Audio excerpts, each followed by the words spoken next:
hostess to the world of STEM, and today I'm here with Miss Sloat Olson at the Thomas Edison National Historical Park. So, Miss Olson, where did you grow up? I grew up in New Providence. It's not too far from West Orange, and went to high school, elementary school, whole works there. What's your educational background? High school, and then I went to college, and my major is colonial American history and education. What drew you to come to work at Thomas Edison National Historical Park? A summer job, believe it or not. I had worked over at Morristown, and somebody knew I could type, and they said, hey, could you help us out? So I came over as a clerk typist, but that wasn't really what I wanted to do. I wanted to be in the field of history, and I applied and got a job working in interpretation, which is where I am now. That is so fantastic. What are some of your responsibilities being the Chief of Information and Education here? Well, what I do is I can oversee education. So we want to make sure that we have education programs for all ages, from kids all the way up to adults. We also want to have a variety of programs. So when you come to the site, maybe you're a type of learner who wants to read the exhibit panels. You don't want to talk to anybody, but maybe you like to have programs. So we offer those as well. So it's overseeing all the different visitor experiences. What's your favorite part of your job? Two parts. One of them is when you have somebody who comes to the park and they're with somebody else and they really don't want to be here. My goal is to make them think this is a really cool place and walk out with a smile. But the second part is learning. And you would think that a historic spot like this that's been around since the 1880s, there's nothing new to learn. But it is amazing how much new we learn every single day. Going off of that, what is one thing that you feel that you continue to learn by working here every day? Not only about Thomas Edison, but the life lessons that you learn from him, which I think kind of ties into what you're talking about today. Now on to Thomas Edison. So for some viewers who are not aware, could you give a summary of Thomas Edison's life and some of his accomplishments? Sure. Well, Edison was born in Ohio, raised in Michigan, and traveled as a telegraph operator. Now, I don't know how many folks know. Do you know what a telegraph operator does? I actually don't. Okay. Well, a telegraph operator sends messages using Morse code, the dots and the dashes, SOS, that type of thing. Mm-hmm. So he learned how to send messages, or some people say early texting is kind of what that is. And he winds up in Boston. He patents his very first invention. And it's probably one most people have never heard of. It was an electrical vote recording machine. And the reason that nobody really heard of it, didn't do so well. Mm-hmm. What he learned from that lesson was what he would work on from that point on would be things that were in commercial demand, things that people could need, or maybe he could create the demand for. So he comes down to New York, he improves his stock ticker, and then goes down to Menlo Park, New Jersey. Mm-hmm. At Menlo Park, that was where his first invention factory, if you will. He's beginning to bring together people who can work as a team to create many different inventions. So the first phonograph, or sound recording, comes from there. And if you learn nothing else from your program today, Edison didn't invent the light bulb. Yes. But what he does is he makes it practical. And where he earns his money, and actually probably his notoriety, is because of the electrical system.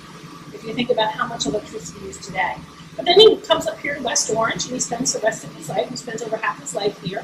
Over half of his patents, we have 1,093 in his life. Phonograph is improved. We have motion pictures, storage batteries, all sorts of things come out from here. Could you speak a little about the significance of the room we're in right now?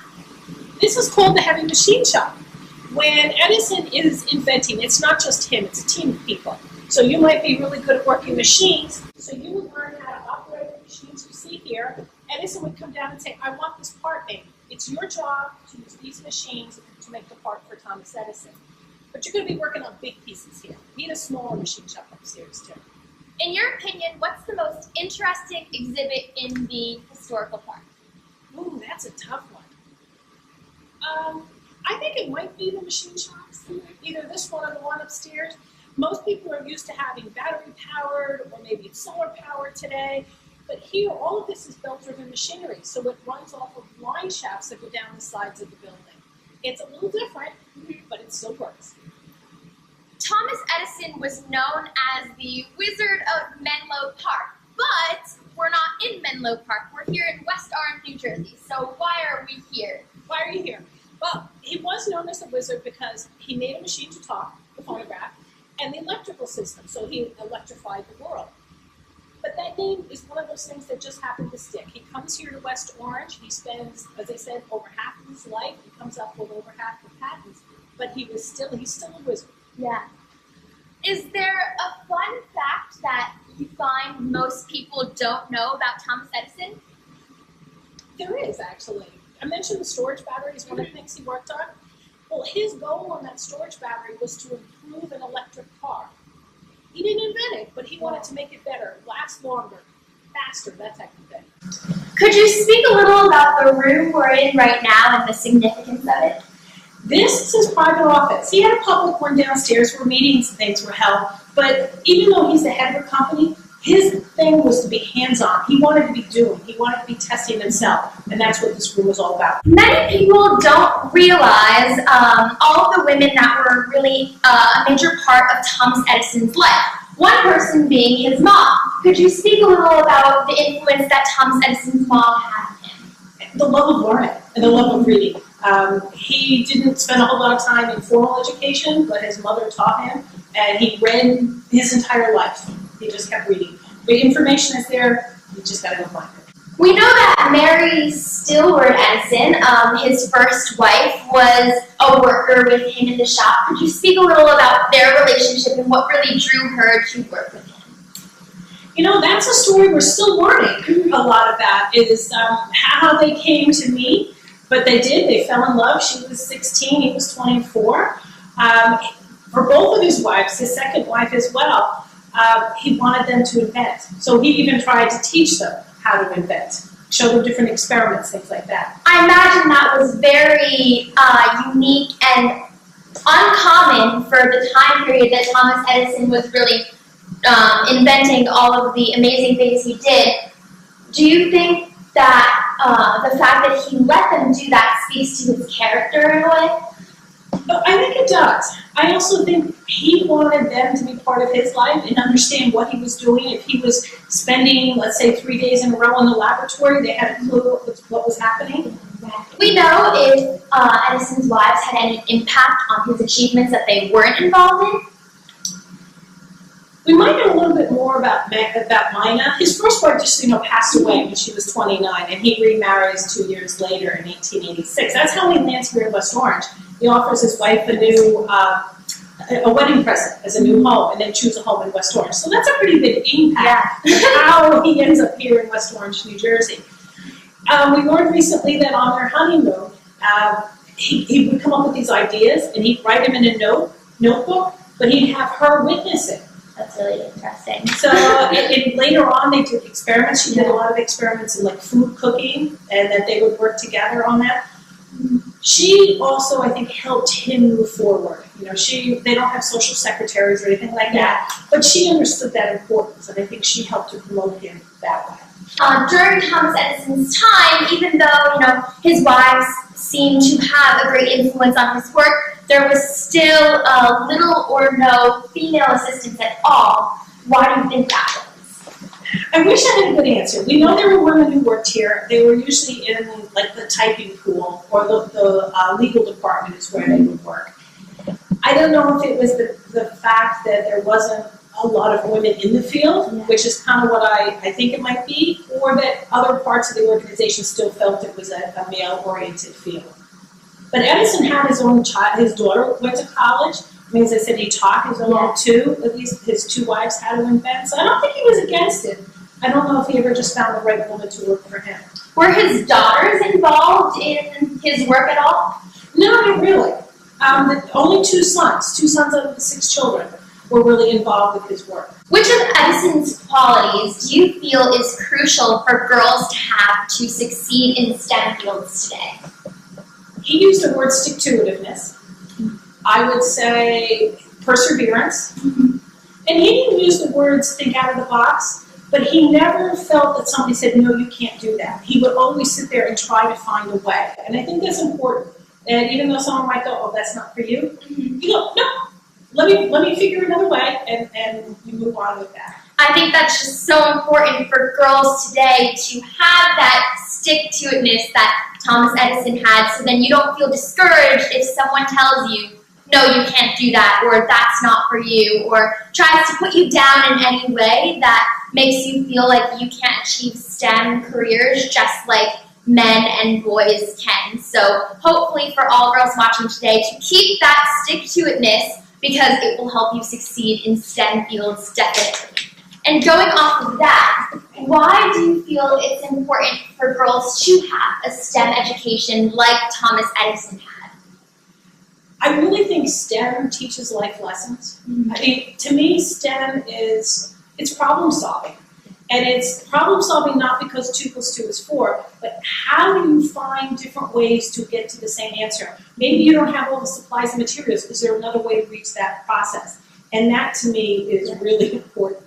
I definitely think that's important as well. I think it just creates critical thinking skills and real life applications that you wouldn't learn anywhere else, of how to take what you learn and apply it in the real world, which is so important, especially in today's world when we're so used to just technology doing everything. Right. If you learn how to take what you know and apply it to help others and to just help the world continue to innovate in new ways, I feel like that's what STEM really instills and can instill in girls if they choose to pursue it. But in your opinion, how can society really improve their efforts in encouraging girls to go into STEM fields? I'd love to see where we don't have to call something STEM, where this is just everybody does it, everybody learns it, and it's not a segregated little thing. I also like to add A in there for STEAM, because arts are important. I really hope we get to the point where this is just natural. Everybody takes these classes and it's part of everybody's life.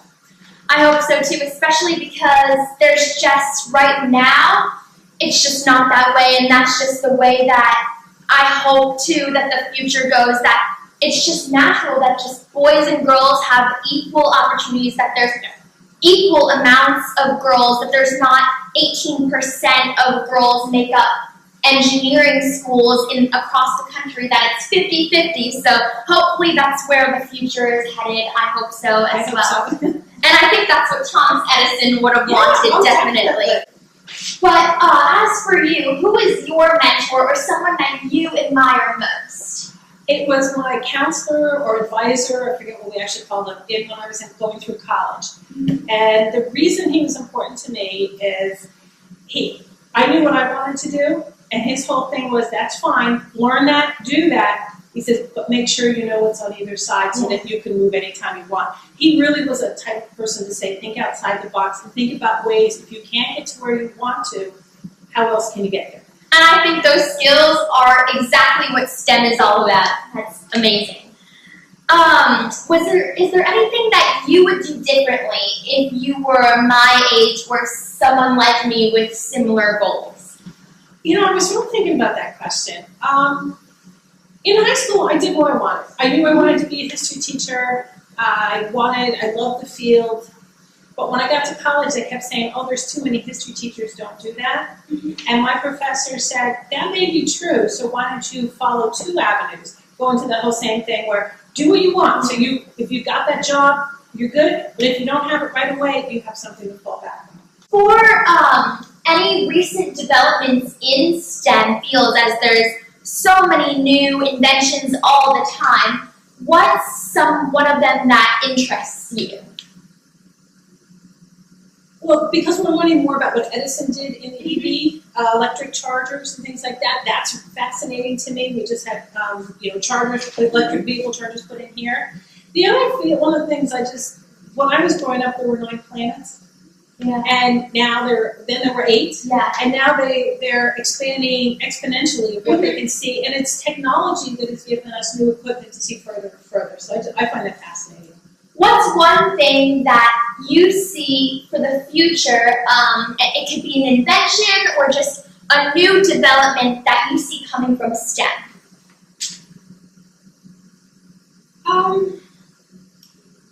I really think you see it almost all the time, but I think it's where computers may be taking us and the things that they can do. Everything from the self-driving car to help in the household. So I have school groups who hope that they would do all their homework with it too. Is there one particular invention that you think Thomas Edison would be shocked to see in the world today? I don't know if he'd be shocked, but one I think he would think is really cool is the computer. Edison, has 10,000 of his own books for reading. His kids talked about reading 5 or 6 newspapers on a weekend. He wanted that information, and there's a computer that you just type it in, and up it pops. I think he would be floored at something like that. Well, I want to say thank you so much to Ms. Sloat Olson for taking up her time to give a fantastic tour of the Thomas Edison National Historical Park. And I want to say for all girls who have listened to some amazing facts about Thomas Edison, I hope you learned something new today, and I hope that you're inspired by all of Thomas Edison's accomplishments and the women that were behind his achievements and that gave him encouragement and that kept him going through everything. And stay tuned for some behind-the-scenes footage of some of the incredible exhibits that are here at the Thomas Edison National Historical Park in West Orange, New Jersey.